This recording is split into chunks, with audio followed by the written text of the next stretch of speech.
I can't believe this. We're gonna have a baby. I'm gonna be a dad. Just relax. I think I need to sit down.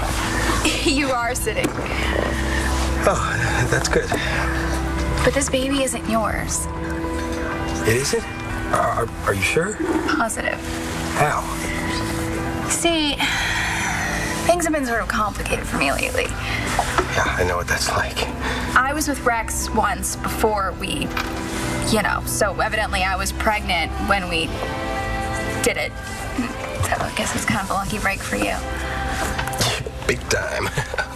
Ooh, I mean, I'd want kids, but... Yeah, but not today. Yeah, not with me. I get it. And listen, I hope us hooking up didn't make things more complicated for you and Rex. Actually, at that time, finding you was the best thing that could ever happen. When I asked Skylar out, I was shocked when he said yes. So was I. I figured some lucky girl would have snapped him up already. Skylar's a great guy. It's about time somebody noticed. Yes, he's the best, and he deserves to be treated that way. Don't worry. I'll make sure he's an extra good time. Oh, well, in that case, Skylar, do you have a 10? I can change it up for some singles. Honey, nobody gives me singles. Shall we go? Yeah, see you tomorrow.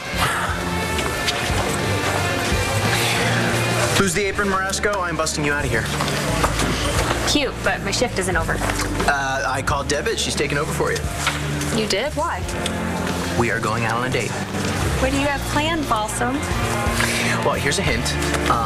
Humble shoe salesman / shoe designer versus the leather magnate battling for the heart of the model. You're gonna see a chick flick for me. I love you. Okay, so there's this really cool haunted hayride. That sounds great, but darn it, I'm allergic to hay. You know what movie I heard is fabulous? Glass Slipper.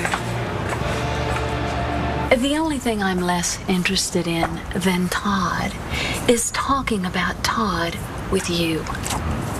Because you can't talk your way out of this anymore. There's nothing for me to talk my way out of, and I don't owe you an explanation, Mr. Double-Crosser. After you double-cross me, I don't owe you anything. Okay, fine, fine. I got a big old chunk of change from Dorian and Taya. I'll just head home with it. Well, what's Taya have to do with any of it? She found my check that I lost.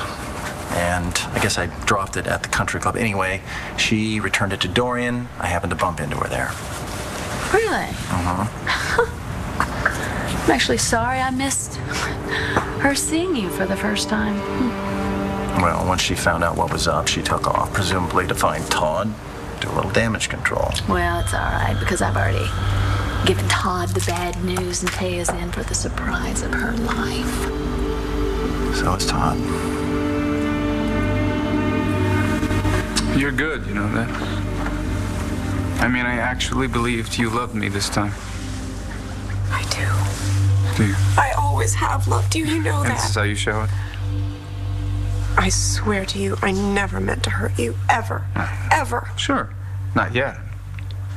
I'm sure that you and Ross have been waiting for the perfect moment to lower the boom. Fine, Todd. You're right. I am married to Ross Rayburn, and you want to know why? Because I want to face bigamy charges. You found me out, You wouldn't Todd. blink at bigamy charges. Listen, if I wanted to hurt you, there are much easier ways for me to do that. Yeah, there may be. But in this moment, I can't think of any. Listen to me. I know you're angry, okay? I know you're angry. And you have every right to be angry, but please don't let that anger blind you to the truth, okay? Which is? The truth is that Blair is playing you, okay? The only thing she hates more than me is the thought of you being with me, whatever she told you. I swear to you, Todd, is a big lie wrapped around one tiny bit of truth. Now, I want you to look in my eyes when I tell you this.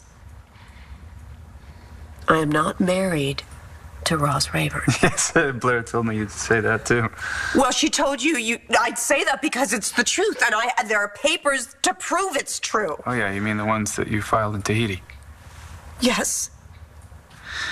The Bureau of Marriage in Tahiti says that there are no papers. I called, I checked. According to the Bureau, there is no record of Mr. and Mrs. Rayburn's so-called divorce. told you, I've never heard of this guy Landers. Even though you were in the same prison at the same time. Okay, John, we've already been over this. Jared kept us out down in prison. He didn't make anybody, so can we just move on, maybe? Natalie, we're trying to help Jared. Why don't you take us through the evening's events one more time? Natalie and I made plans to go out. She went upstairs to change. Was she with you when you got the call from Landers? There was no call from Landers. All right, so someone used his phone to call you. I've never spoken to the guy. What about the text message? What text message? The one in Landers' phone to your number that reads, "Meet me on the terrace." So, was he dead when you got here, or did you kill him yourself?